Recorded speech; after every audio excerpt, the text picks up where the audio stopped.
And should I look at you? Should I look at You know, Dan? Or I watched all these footage of Timothy Leary for the documentary I produced on him, and he would always like speak to the interviewer, but when he wanted to make a really important point, he would just look at the camera. He was such a media expert, and then like, ladies and gentlemen. And then they use that for the office afterwards. Okay, this is rolling here. Christof, you want to just give me one big clap, or whoever's got their hands here? Perfect. Okay, well, Christof, first of all, thank you for having me here and for taking the time to talk to me. It's been such an honor to spend 8 days listening to all these masters in their field talk about consciousness, which is something that's always fascinated me. in this beautiful location. Well, that's what I wanted to talk about first, because we're in front of a church. Inside, there's brains, because this was an insane asylum. I don't know if you saw the exhibit. There's like broken brains. And obviously, it kind of points to the uneasy tension there is, I think, between religion, philosophy, and science. There's also tools there that they were using to for the patients. We're on what was an insane asylum for centuries, I think. Before that, it was a monastery, and now it's a school. So I'm wondering if you want to talk a little bit about what consciousness means from the tension between philosophy, religion, and science when it comes to studying consciousness. Well, so consciousness for many of us is associated with the soul. And the soul, it's a basic part of Christians, certainly in the Western world, the idea that we have this immortal, immaterial aspect, the real me, right? It's the soul, and if I die, it's going to go somewhere into some sort of hyperspace somewhere, and then at the end of time, it'll be reunified with God in some sort of paradise in eternal existence. And of course, science has a very different view, right? Science, as Francis Crick said, is a tale for grown-up adults and not a consoling tale for children, and says there isn't such a soul. There is consciousness that's as real as anything, in fact more real than anything else, but once the underlying brain, the brain that is the physical substrate, once it dies, my consciousness will also disappear. But I remember I studied philosophy at Berkeley, and John Searle, one of the most famous philosophers there, said, as a philosopher, you can talk about consciousness, but wait till you have tenure. And you made a similar joke here, that there's been a long time of trying to kind of sweep the problem of consciousness under the rug and either say it doesn't exist, say that talking about it is some sort of non-scientific, non-serious thing, and yet it's this primordial issue that I think anybody that you would think science would have a solution to, but it doesn't. Can you talk a little bit about the problem of studying consciousness?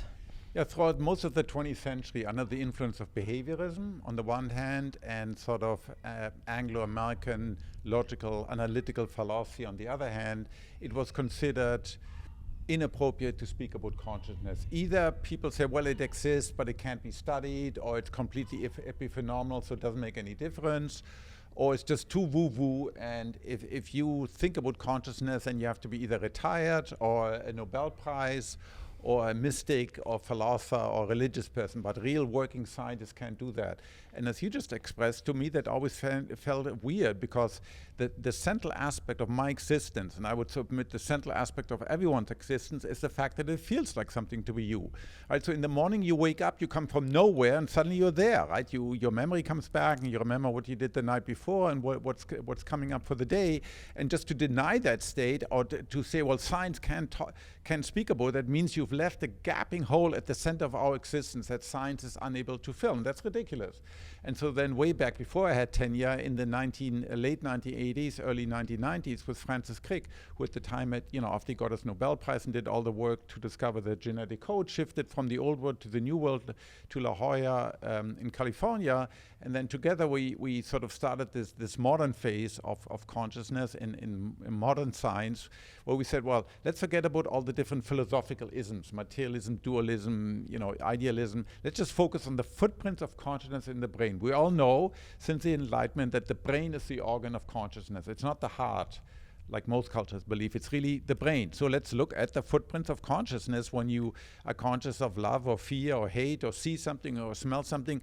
What are the mechanisms in the brain that sort of that correlate or that ultimately underlie the physical substrate of consciousness? And that's sort of a relatively popular endeavor now, as you saw at this conference. Can we just back up a little bit and define? I called my brother and I said, I'm at a conference about consciousness, and he said, oh, do you mean intelligence? And I was like, no, it's like, and then he said, well, do you mean emotions? And I was like, no, it's not. I mean, it's partly constituted by intelligence and emotions and attention and awareness. Can you tease out a little bit these concepts? And is consciousness an umbrella for all of these things, or is it separate from?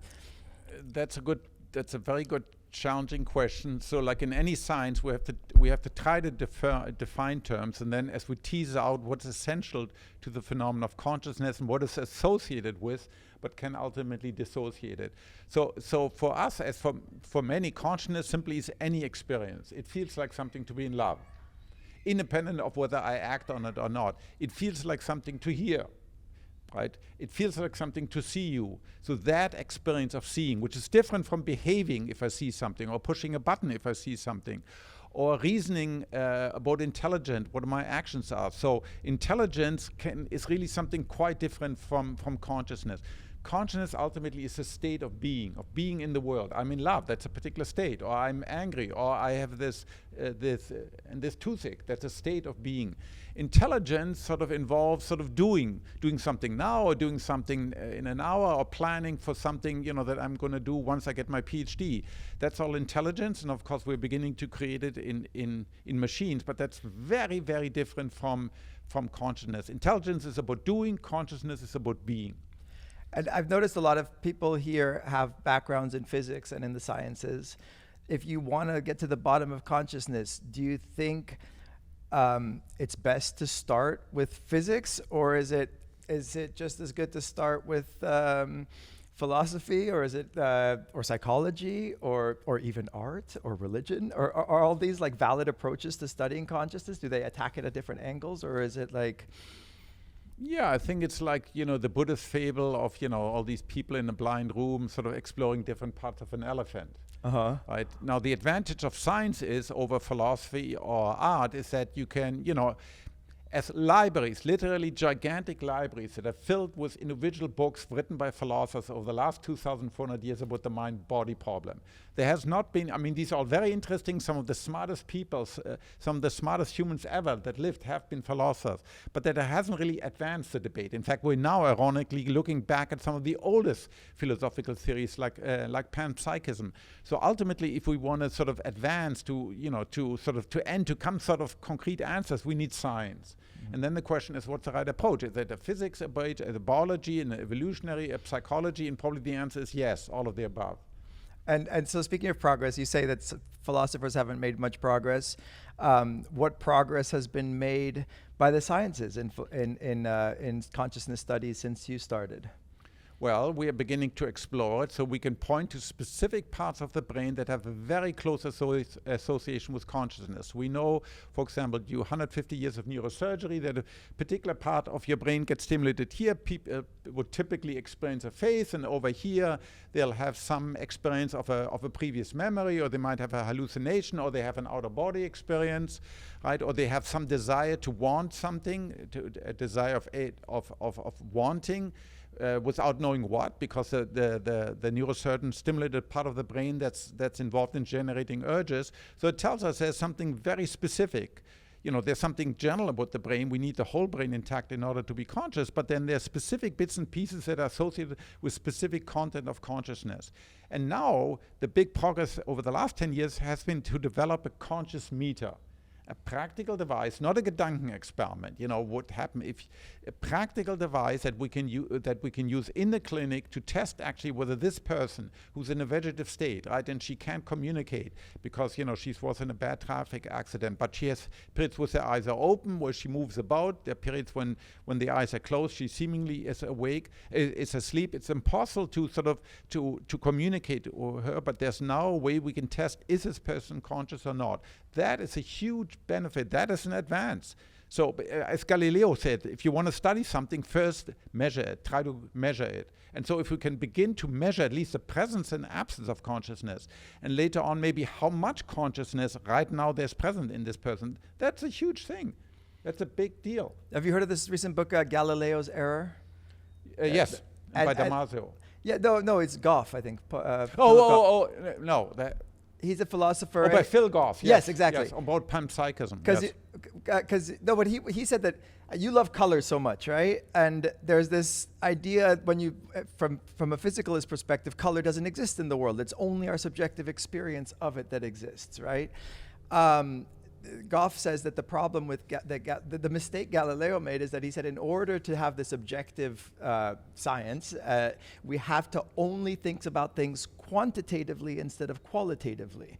And there seems to be this intrinsic contradiction between talking about things in the third person, objectively, numerically, and talking about our subjective experience of it. So I believe Goff, and I've written with him, we had a public correspondence. I think he's wrong about Galileo. Galileo had discovered, one of the tools he discovered was mathematical physics in the telescope. And so he sort of said, well, let's first, I have this wonderful tool, let's first apply to those things which we can measure, which are quantitative tools.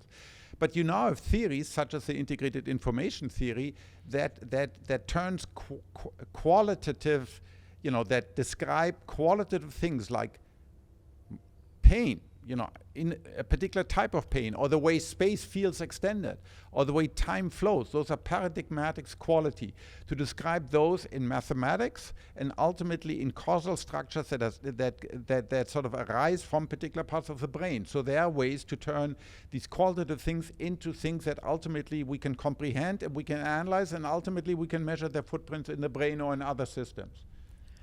And I kind of want to push a little back to our initial question, because I think we kind of, the church idea. I mean, you had a religious upbringing. You debated the Pope and the Dalai Lama, right? Not the Pope. Sorry, Lama. The Dalai Lama. But so do you,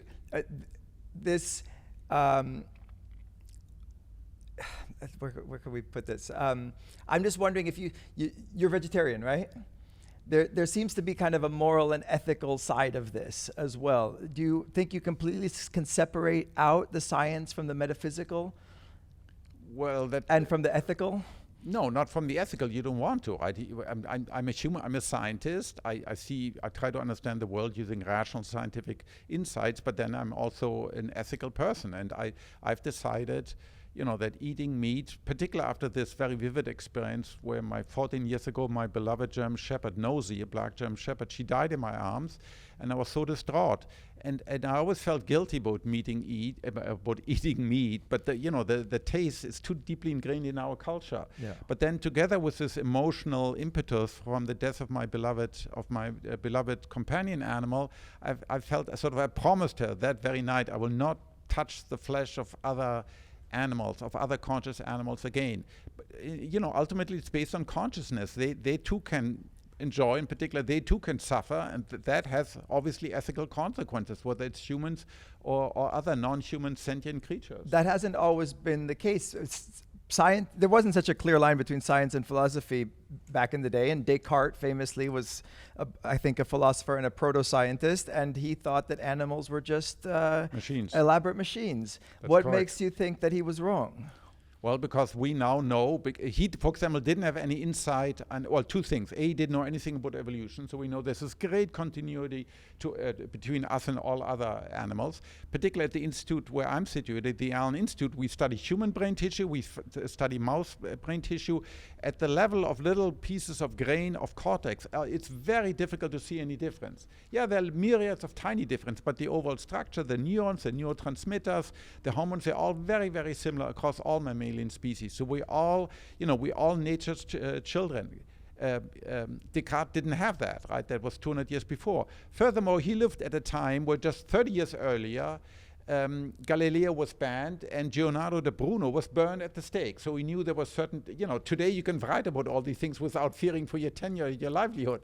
At the time, if you said things controversial, there was a reasonable chance you would burn at the stake. So, we have to be a little bit forgiving for René Descartes for making these assertions, because the context is quite different from being an academic today. And okay, so I'm going to keep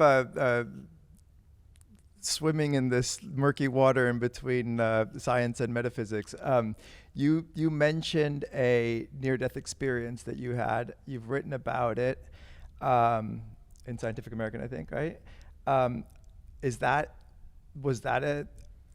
Was that best approached scientifically, or is that a scientific or metaphysical question for you? Can you unpack a little bit what happened and what it taught you about consciousness? Well, I don't want to go into what happened. The end result was the last thought I had, holy shit, what I've gotten myself into. And then there was, my entire visual field broke up into these hexagonal black hexagonal pieces. And then I went down in this tunnel, and then that was it. That was the last conscious thought I had. And then, ultimately what I experienced was this burning bright light. It felt like the entire universe had shrunk to a single zero-dimensional point, and there was only this point of unbearable brightness. And these two other distinctions, ecstasy and terror. So there were really only 3 distinctions left. If you look at the world here, there are trillions of distinctions. But in the space I found myself, there was no me, there was no Christof, there was no self, there was no ego, there was no outside world, I didn't see, I didn't hear, there was no body, there was no pain, there was no time flow. So the moment wasn't too short, it wasn't too long, it just was. And so that's close to what many people throughout the ages call a near-death experience. And ultimately, you revive at some point, and then, over the next years, I mean, this happened early on during the pandemic, this experience has stayed with me every single day that I think about it. I didn't have any experience of God or spiritual creatures, etc., of that type. So it was an experience. It's what William James called sort of very similar to a religious or to a mystical experience. And it's somewhat close to the experience I assume I will have at the end of my life. And did it make you believe in some sort of any transcendental, and does anything exist beyond this physical reality? Did you stay a physical materialist after the experience? It made me lose my fear of death. Oh, interesting. Because you think that was there any insight into what happens after? No. I didn't have any. It hasn't changed my fundamental conviction about the constitution of the world, but it just simply, it's ineffable. Yeah. I can't tell you, it's very difficult to explain. I simply lost my fear of death after this experience. And why do you think we have different types of consciousness? Obviously, we have dream states. We have, we've had doctors talk about horrifying accidents, and people are kind of sort of conscious, but then we also seek altered states of consciousness in, kids hyperventilate sometimes. What's wrong with just everyday consciousness? Why do we need altered states of consciousness, do you think? There's absolutely nothing wrong with everyday consciousness. Altered states are interesting because they take us to places precisely where we usually don't go. They're different. They're not augmented. I don't think they tap into additional, higher 5-dimensional space or something. They're just states that our brain usually don't experience. And many of the psychedelics also have this wonderful feature that we don't usually express enough in normal life, this being just grateful, appreciating the beauty, right? I mean, if you just look at a blade, you look at the grass out there, or you look at the canopy of the trees, or you look at the starry sky, it's just, you can see amazing beauty. I mean, you just become so more appreciative of the aesthetic value just of existing, sheer bloody simple existing, just being there, being in the world and breathing and looking out at the sky. It's just this deeply joyous, transcendent experience. That's something that you can, of course, also experience sometimes during regular life, maybe when you hear particular music, or you after a climb, or after other, but it's less common. So if a psychedelic helps you to achieve that state, I think it's a great thing. I was struck by how often the scientists here were describing things as beautiful. And you hear this about mathematicians often talk about the beauty of mathematics, that it's every bit as beautiful as music. And every time they talked about, like, you got a beautiful reading from the fMRI. And do you think that scientists maybe are more aesthetically driven than they'd like to admit, or that the culture tends to presuppose? Yes, I believe so. So in physics, it's very obvious where people will pursue particular theories because ultimately they perceive them as beautiful, and they believe the universe has to be beautiful, although that's a bias. It doesn't have to be like that. We just find ourselves in a particular place. But the deep supposition is that ultimately there is this deep beauty, which is an interesting metaphysical bias or aesthetic bias that people have. We all have it. We like results to be compelling. We like stories to be beautiful. Then often, of course, reality is a little bit more messy. And maybe that messiness is beautiful too, hopefully. I was listening to as I was preparing for this interview, I was listening to I saw a YouTube clip of you maybe 10, 15 years ago, and you said that it was very difficult to reconcile a materialist, physicalist view, scientific worldview, with the idea of there being freedom. I struggle with this all the time. I think about it every day. It seems like if you believe in things something as simple as things having causes, eventually the causes have to precede you, the causes have to come from outside of you. I was delighted. You've made quick references in the classroom. Also, we went on a walk the other day, and you have changed your mind about this. Can you kind of steel man the view that there's no such thing as free will, and explain a little bit how you've come to reject that view and embrace the possibility that we are free? Yeah, I mean, the classical view is based on the point that on the assumption that the world is causally closed. Everything that happens is for a reason that inside the world, not outside the world. So there isn't God who can sort of meddle, putting his finger into the ocean of existence or into my brain and making my brain do something. In any case, that wouldn't be free. Then God would do it, not me. So the world is causally closed. So therefore, everything has to have happened for a reason inside. And so therefore, even if I make a decision, and we know this through neuroscience, there are mechanisms in my brain that are active a half a second or a second before that you can sort of track. And I mean, that makes sense. The world is truly causally closed.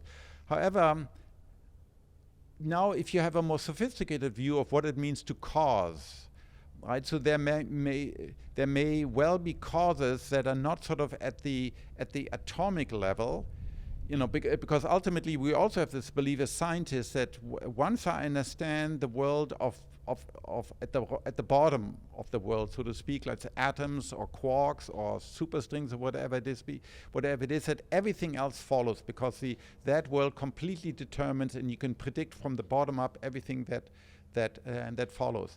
That may be true, but causation is different from predicting.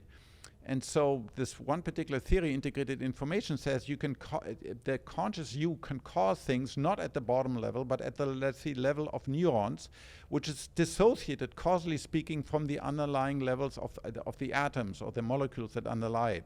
So yes, you can still predict my actions from the at the level of atoms, but what actually happens, the actual cause, is let's say at the levels of neurons. And then if I sort of now go inside, the interior view is there's a choice in the road, so I have to make a choice. Tomorrow I'm going to take the 7 o'clock ferry to Venice or to the airport, or the 8 o'clock. I deliberate, I think about it. I have various reasons that go against. I want to sleep long, but I need to get early to do my COVID test. So therefore I make a decision and then I execute it.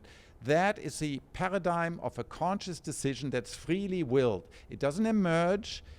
It's yes, you might be able to have predicted, knowing me and everything, you maybe even could have predicted that I would have chosen the 7 or 8 o'clock, but that in no way invalidates that it was me that made the conscious decision, not my neurons, because ultimately what truly exists is consciousness and its underlying physical, it's consciousness, and in this case the conscious decision to to make this particular choice. It matters not how straight the course, how charged with punishment the scroll. I'm the master of my fate. I'm the captain of my soul. That is my belief, and that's fully compatible with integrated information theory. Well, we should talk a little bit about that, because do you think that we're going to have an elegant, simple theory of consciousness that looks like Newton's second law, what F equals ma? Are we going to have a similar equation for consciousness? Is that what we're looking for? No, I know it's unlike. No, I mean we know enough. It's vastly more complicated. It has to, because our consciousness is so complicated, and the brain is the most complex piece of active matter in the known universe. So nothing is going to be easy. But it is true. On the other hand, this one theory we have, by, invented by this psychiatrist, Italian-American neuroscientist Giulio Tononi, is sort of a coherent. Metaphysically founded from the bottom up, starting with conscious existing, having its own ontology about what truly exists, which is conscious experience. It really starts with sort of René Descartes, or you can go back earlier, you can go back to St. Augustine. Ultimately what really exists is my consciousness. If I'm not conscious, like in a deep sleep, I don't exist for myself. The world doesn't exist for me. So for me, as a conscious subject, what truly exists is consciousness. And then I infer from my own consciousness as observer, and using the tools of science, I infer, well, there's probably an outside world, there are outside people, and I infer that you probably, because your brain is very similar to me, also have conscious experience. But of course, I can't logically prove that, but that's an inferential, that's an inference to the best explanation. But ultimately, what exists is consciousness. There is a theory. The theory makes some very precise predictions. If they are validated experimentally, then we have a good theory of consciousness. I see a priori no reason why we shouldn't have a theory of consciousness. We have a theory of general relativity, of quantum mechanics, of evolution. Why shouldn't we have a theory of consciousness? And for me, maybe the single most striking story that I heard during one of the lectures was a neuroscientist was describing a theoretical physicist self-reporting of his epileptic fit. And he said, I lost my sense of self, and I lost my sense of the linearity of time. And he said, part of me, the scientist part of me, said, okay, maybe I just lost touch with reality because I was having some brain malfunction. But he said, the theoretical physicist in me also had to admit the possibility, the non-zero possibility, he said, that what I lost was my brain's, the mechanism by which my brain creates the illusion of myself and the illusion of the linearity of time, right?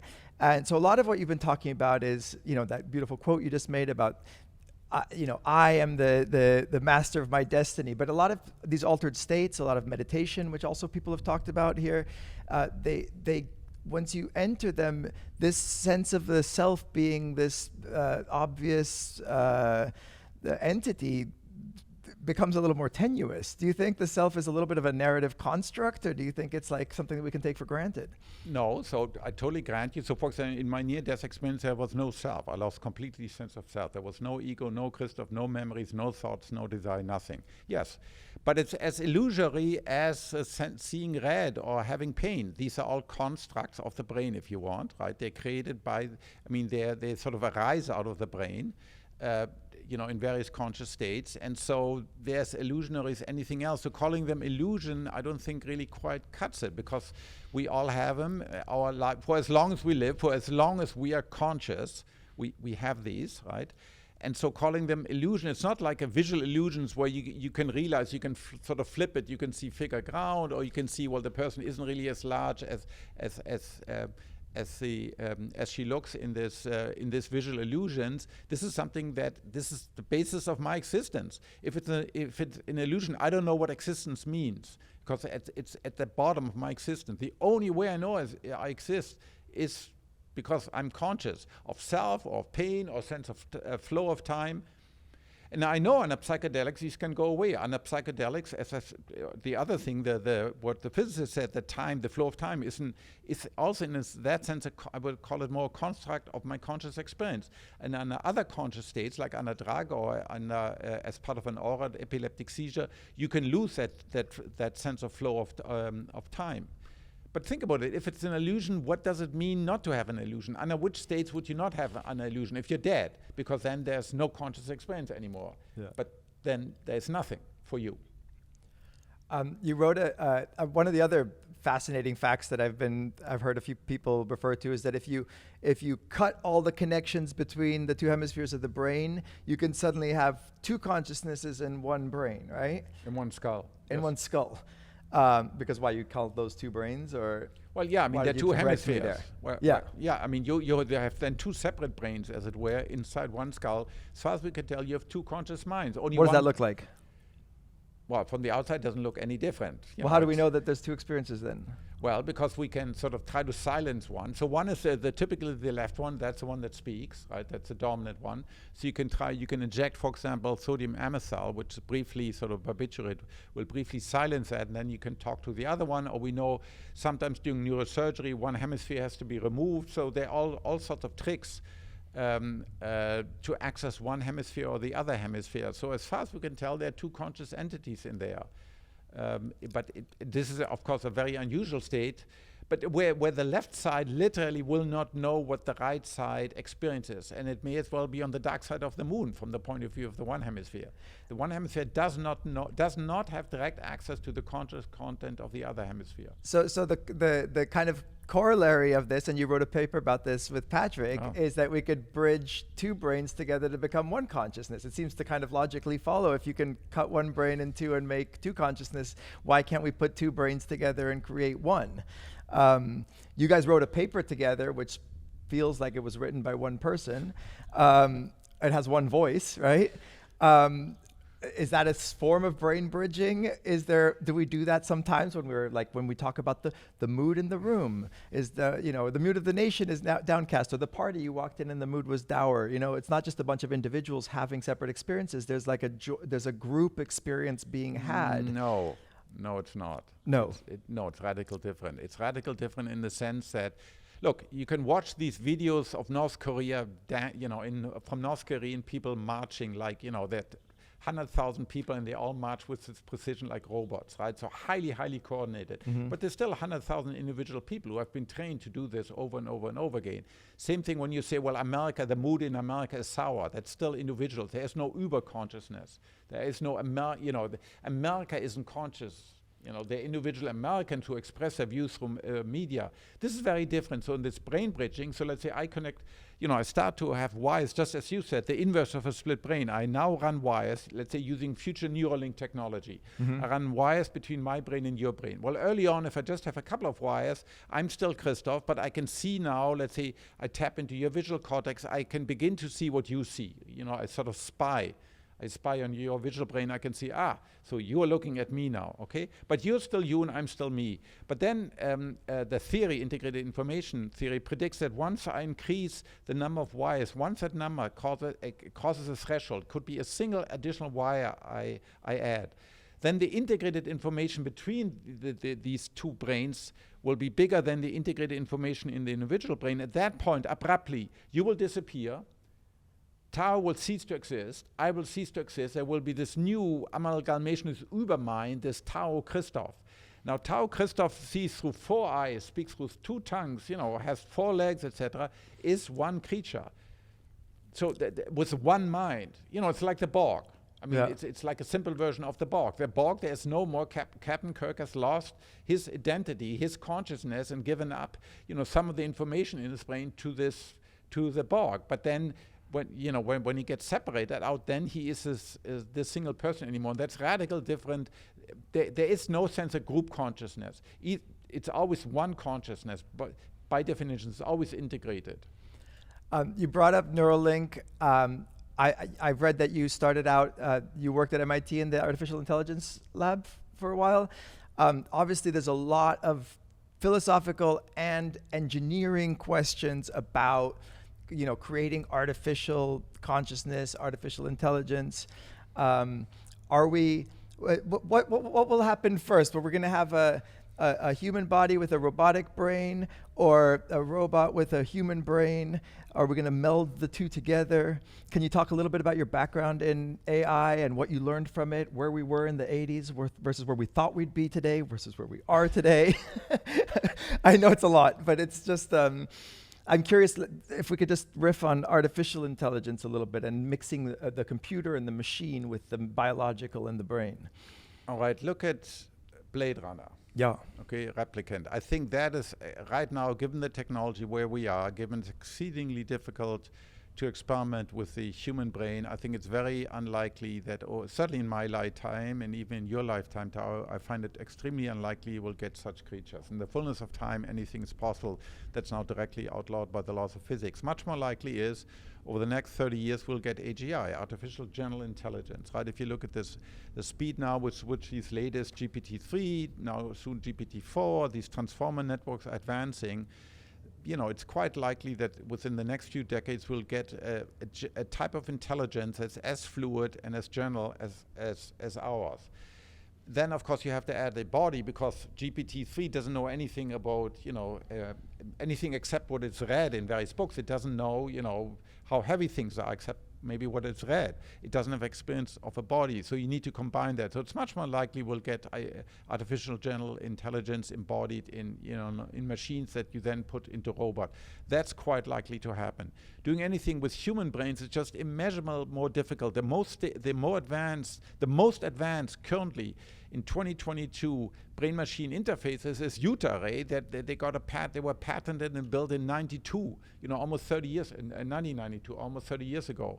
So when Elon Musk talks about putting wires in our brain and upgrading our brains, is that a pipe dream, or is that going to happen extremely unlikely to happen over the next 30 to 50 years in neurotypical, right? Because there the dream is that people can do this, you can enhance your brain. It's one thing to reconstitute lost functionality, right? So what Neuralink is probably going to do, but maybe by the time this interview is out, they're trying to implant in people who are paralyzed, let's say upper spinal cord, they implant, you know, these electrodes into motor cortex so people can think about typing or controlling their iPhone or cursor, and it'll translate that into actual action. Fantastic tool for paralyzed.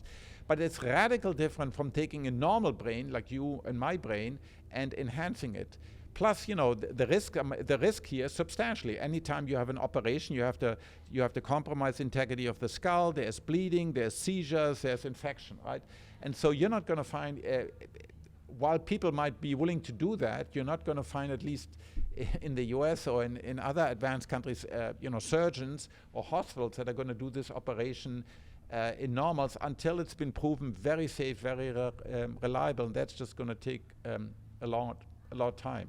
And I'm very interested in the kind of history of artificial intelligence. And, you know, there's been, since the 50s, they've been saying we're 10 years away from having a computer that's every bit as clever and intelligent as a human. There seem to be a lot of underappreciation of the complexity of what human beings do. Having been inside this throughout your career, is consciousness essential to making a computer quote unquote intelligent? What will it take for us to think that a computer is conscious? And will we be able to actually know that ever? I mean, we already don't really know it about even each other, right? It's a matter of faith. Do you think that it's are we going to see conscious machines soon? And what will it take to convince you that a machine is conscious? All right, so we need to unpack that. Yeah.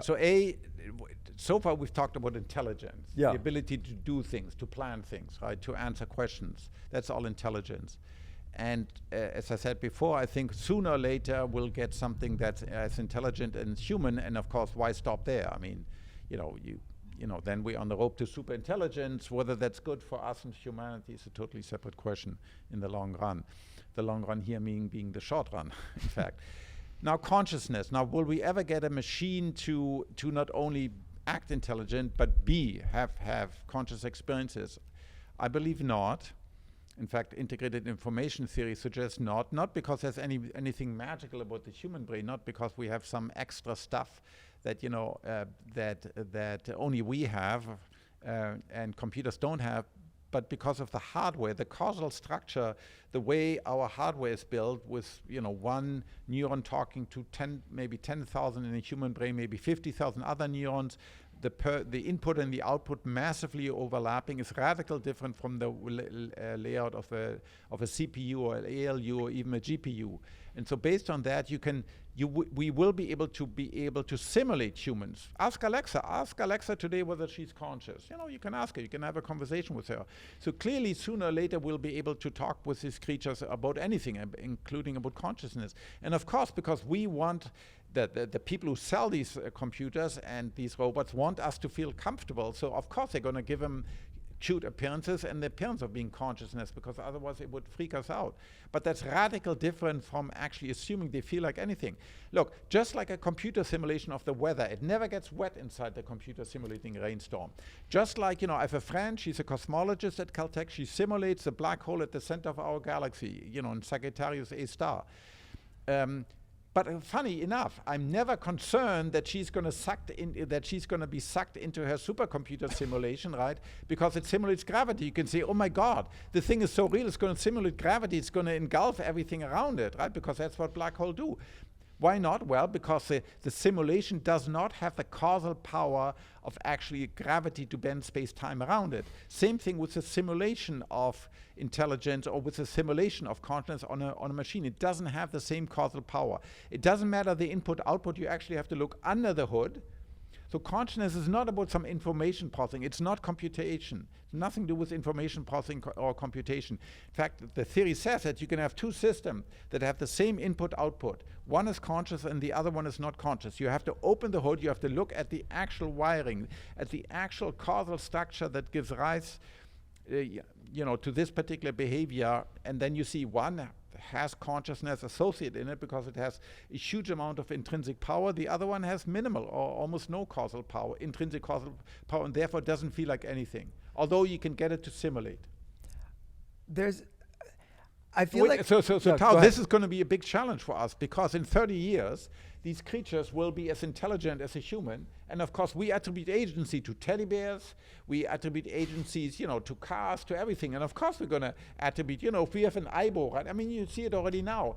In Japan, there are funerals, Buddhist funerals for their aibos. Really? They have, when they live for 10 years with an aibo, they have a lot of emotional attachment to them. And of course, we anthropomorphize. This is a human thing. So it's going to be very difficult not to attribute consciousness to these creatures. Is there a relationship between consciousness and agency or free will? It seems to me that there's a lot of unconscious processes going on inside of us. You can do things that you do very skillfully, very unconsciously.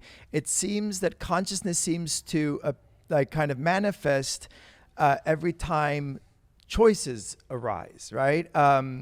Even like I was thinking about the fact that your heartbeat is unconscious, right? Because it just needs to beat away.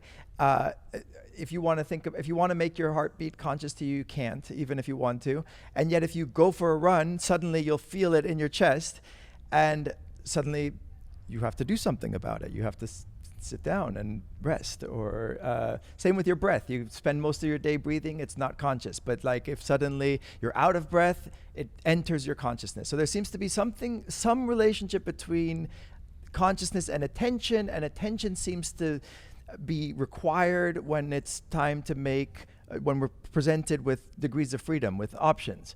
Do you think that there's an intimate relationship between consciousness and free will?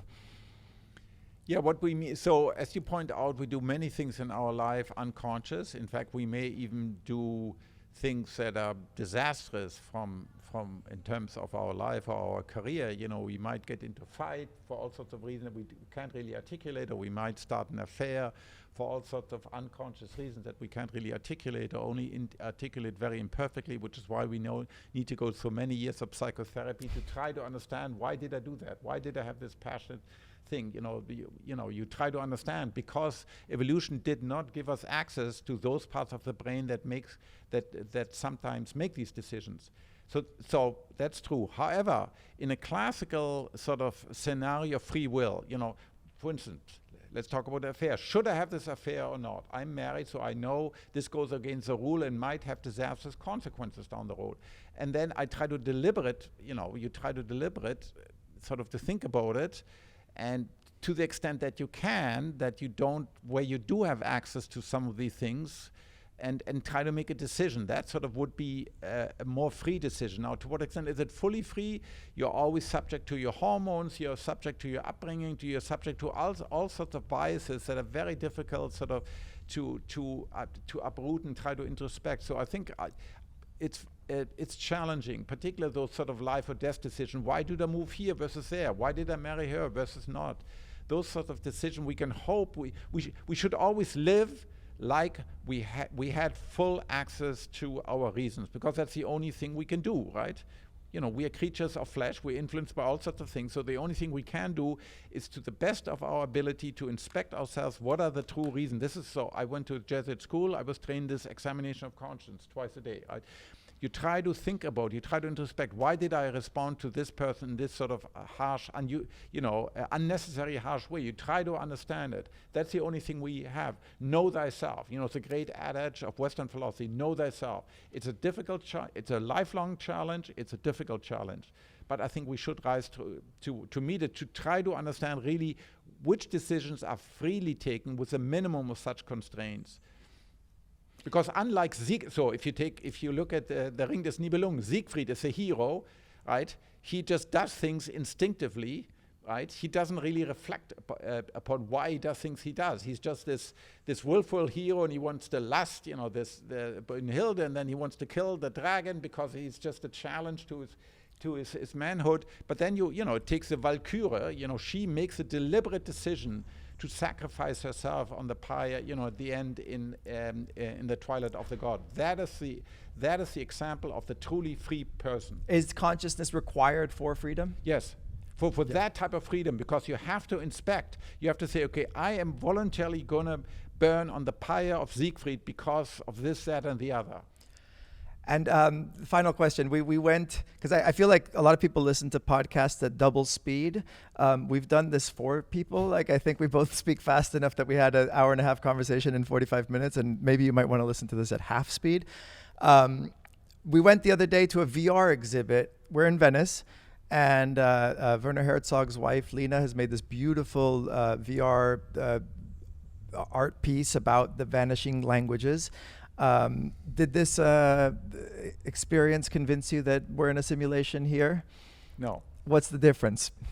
No. I mean, look, I think the simulation is like rapture for nerds. I mean, it really reminds me of, scholastic debates about hierarchy of angels and, how many angels can fit on a head of a pin. Yeah, I mean, logically it's all possible, but I mean, I'm not going to waste my time worrying about whether I'm in a simulation. And in 20 years, there'll be more advanced technology and people, no. I think it's extremely unlikely. I don't. So you think what we're living, this is the only reality I know. It seems to be very consistent from the top to the bottom, and that's how I'm going to live my life. Do you think that there's a fundamental difference between the reality as we perceive it and reality as it is? This is a final huge philosophical question, but I think it gets to the bottom of a lot of what we've been talking about. Are we perceiving the world for what it is, or is it just some movie that's playing in our heads that's completely separate from what's actually going on out there? The ultimate reality, only true existence, is my conscious experience. Everything else is derived from that. Right? So the only reality worthwhile having is my conscious reality, because if I don't have it, I'm nothing to myself. Until we have the Christof Tao brain bridge, then that will be even more worthwhile. Well, okay, but twice as worthwhile. Okay, but that's still the only reality then this new entity will have. And once it dies, the only reality that Tao Christof had disappears. It doesn't exist for itself anymore. Wonderful. Which is meaningless for that. Thank you. That was fun. Looking forward it's like tennis. Yes, looking forward to the Tao Christof. And come and visit in the desert, and we can continue this dialogue. Really, thank you, a million thanks for putting on this conference and for inviting me here and for having this conversation. It was a pleasure. We should really do the thing on Richard Wagner. You should go to the opera. Yeah, no, I definitely want to do this. Hold on, let's do it and